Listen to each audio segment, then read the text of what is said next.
Well, let's find out, Susanna. Andreas Hoepner is an associate professor of finance at the Henley Business School and joins us. Andreas, great to have you with us in the studio. Boy, you know, there's a lot of MEPs, it seems like, that are giving themselves big pats on the back. I mean, using words like, this is a watershed moment, EU trade policy will never be the same.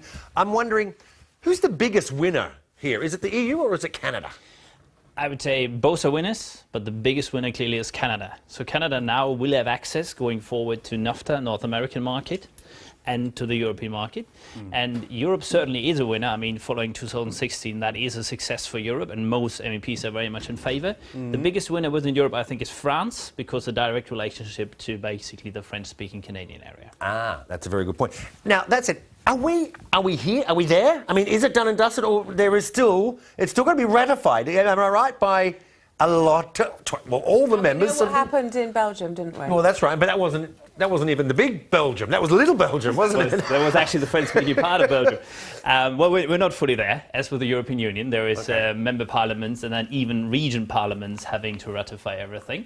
So there is a lot of steps to go through, and at the moment we're not yet at 99% of tariffs. I understand from recent articles it would start at lower percentages, but it seems quite likely that it's all going the right way. But we've got elections, haven't we? Could they disrupt? You know, if Germany gets a change, in the Netherlands they see a government change, France sees a government change, could that change this deal? And we've seen the level of opposition as well. I mean, all of those protesters who almost stormed the European Parliament building, dressed up, saying that this really was a poor deal, anti-globalisation protesters, and that strength of feeling is growing, isn't it? So we have elections. Election forecasts are very difficult these days, so I'm not going to make one. Don't listen to the polls. And of course, they could change not only that deal, but the European Union more generally. In terms of the protesters, I think the protests are very important. They make a lot of relevant points, for instance, from an environmental perspective about the precautionary principle.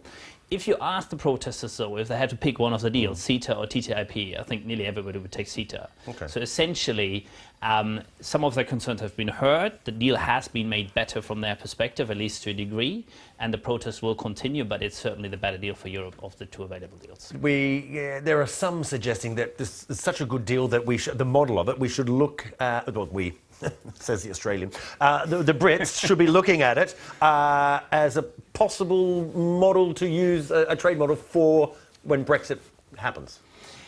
Well, I think the Brits can very much look at it as a deal for them and Canada in many ways. I think it's a great deal for the UK and Canada to continue. It'd be a shame just to drop out of it. For the UK-Europe deal, it doesn't cover financial services, so in that sense a very important point is not actually covered at all.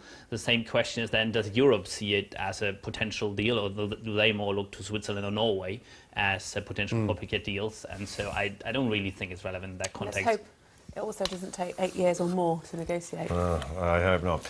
Andreas Hoepner, we appreciate your time. Thanks very much for coming on in. Thank you.